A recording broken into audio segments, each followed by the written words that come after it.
Hello, I am Tanya Mariel Celestial, and my presentation is about the rise of conservatism in America from 1980 to present or today. So, in the mid 20th century, American society rested on a liberal consensus, support for a strong federal government, economic regulation, and social reform. However, political change was on the horizon, and by the end of the 1970s and early 1980s, a political wave began to rise that wanted to limit government, promote traditional values, and advocate for free markets. This is the story of how the US turned right and how conservatism changed Americans' politics, society, and economy into the 21st century. For my first slide, William F. Buckley, National Review cover. The revival of conservatism began in the 1950s with intellectuals like William F. Buckley. In the mission statement for his National Review, Buckley explained the publication stands athwart history yelling stop, referring to liberalism as social engineering that threatened human freedom and moral order. He argued that the growth of government must be fought at very level and without exception, and help to provide a foundation for the commitment of future conservative leaders. Phyllis Schlafly advocating stop era imagery.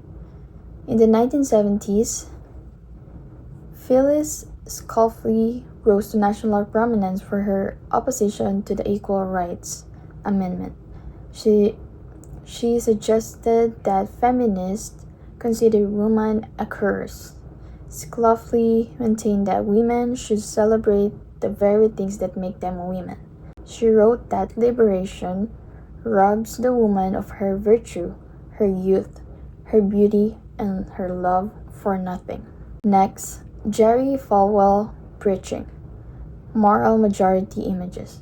The religious leaders, such as Jerry, joined the conservatives to form the moral majority, believing they must fight back against moral degeneration.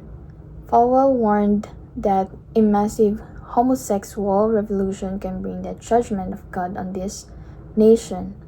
His rhetoric relied millions of evangelical voters and solidified faith as part of the conservative ID. Ronald Reagan inauguration and fiction campaign. The election of Ronald Reagan was an actual triumph for the conservative turn in 1980. Government is not the solution to our problem. Government is the problem, he said. Reagan cut taxes, rolled back regulations, and boosted military power to crush communism. Business and Wall Street. T. Boone Pickens. The business community endorsed Reagan's pro-market agenda.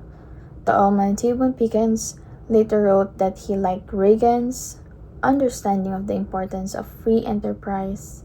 While corporate profits were booming and Wall Street were enjoying the era, income inequality was growing. Cultural debates, school-payer abortion, explicit music. So at the same time, conservatives were engaged in a culture war. The Parents Music Resource Center condemned music that they said glorified rape, sadomasochism, incest, and suicide. Social issues such as abortion, school prayer, and gay rights moved to arguments that occupied the political center. Bill Clinton signing welfare reform. Even Democratic presidents reacted to the new normal, and Bill Clinton dealt with a shift in the white and middle class perception to welfare by announcing, "The era of big movement is over."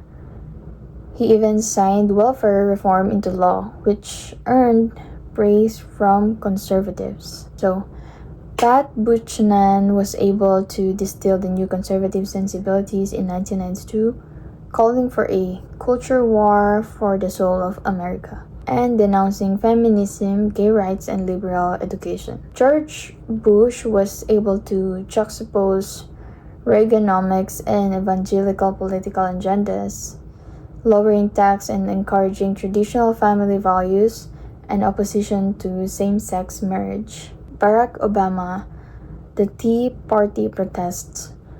The election of Barack Obama sparked a massive backlash from conservatives in America. Despite his black liberal opposition, Barack Obama did not ramp up government expansion in the U.S.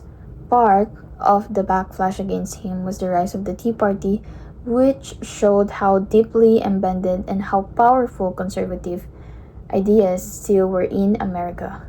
The emergence of conservatism in America was not merely a political reorientation, it was a cultural reorientation. From a backlash against liberalism and expanding government, conservatism became an overarching, shaping force in American life. Ronald Reagan's uxorious promise of government is not the solution, government is the problem.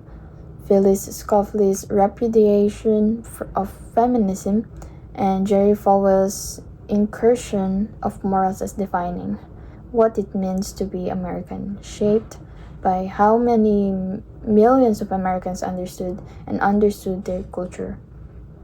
Their ideas were necessarily not extinguished by the collapse of the Cold War, nor the rise of other generations. Their legacy parked itself in tax policy, in debates about education, in church pulpits, and in the slogans of self-interested campaigns.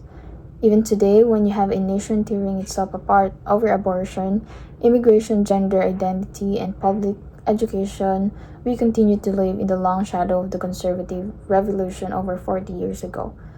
So the long fight for the soul of America continues, as Pat Buchanan aptly stated, and it remains anchored in all the complexities and contradictions of conservatism. And here is my bibliography slide. Thank you for listening to my presentation.